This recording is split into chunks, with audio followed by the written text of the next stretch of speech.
திராவிடர் கழகத்திலிருந்து வந்தது திமுக. திராவிடர் கழகம் ஓட்டு கேட்காது. அதனால தான் பெரியார் அவர்கள் யாரும் ஏற்க முடியாத கருத்தை கூட தைரியமா சொன்னார், ஓட்டு வேண்டாம் அப்படின்னு. ஆனால் ஓட்டு தேவைப்பட்ட திராவிட முன்னேற்ற கழகம் ஒன்றே குலம் ஒருவனே தேவன் என்று மாற்றியது. நல்லா புரிஞ்சுக்கங்க. ஒரு சட்டமன்ற தொகுதிக்கு சராசரியா 2 லட்சம் வேட்பாளர் வாக்காளர் இருக்காங்க. ஒரு சட்டமன்ற தொகுதிக்கு குறைஞ்சபட்சம் 2 லட்சம் வாக்காளர் இருக்காங்க. நீ மொத்தமா சேர்த்து 1.5 லட்சம் வச்சுக்கிட்டு சந்தோஷப்பட்டு இருக்கீங்க. ஒரு சட்டமன்ற தொகுதிக்கு குறைந்தபட்சம் 50,000 வாக்காளர்களை சேர்த்தால் தான் நீங்கள் அடுத்த கட்டத்துக்கு யோசிக்க முடியும். Let me be very frank. நடைமுறை உண்மை தெரிஞ்சுக்கங்க. 2 லட்சம் ஓட்டு இருக்கிற இடத்துல குறைஞ்சபட்சம் நீங்க 80,000 ஓட்டு வாங்கணும். குறைஞ்சபட்சம் அப்ப 50,000 ஓட்டு உங்கள்ட்ட ஏற்கனவே உத்தரவாதப்படுத்தி நீங்க உறுப்பினர் கார்டு வச்சிருந்தா தான் 10,000 பேர் இங்க பேர் சேர்த்துட்டு கொடுத்துருப்பா, அப்புறம் பண்ண மாட்டான். 10,000 பேர் வெளியேந்து வருவான். அப்படி போட்டு ஒரு 50,000 பேர் உத்தரவாதமா ஒரு தொகுதிக்கு இருந்தால் மட்டும்தான் நீங்கள் கற்பனை செய்ய முடியும்.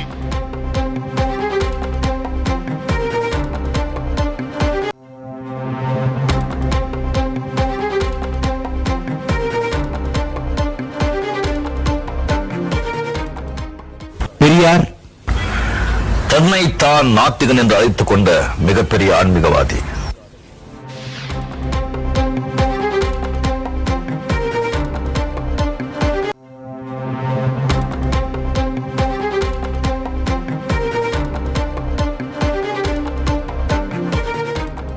தமிழே முட்டா பசங்க பாஷை, காட்டு மிராண்டிங்க பாஷைன்னு நான் சொன்ன போது குதிச்சானுங்க எல்லா பயிலும். ஒரு பைய முன்னால் வந்து பேச முடியலையே, என்ன இருக்கு தமிழ்ல கேட்டா பண்ணிக்கலாமே இருக்கிறான். அவ்வளவுதான் அந்த பயிலால முடியுது. பண்ணி இருக்கிறத விட்டுட்டு ஏன் பண்ணிக்க போற முட்டாளே?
தமிழ் பேசுனா மட்டும் தமிழ் வளராதுங்க.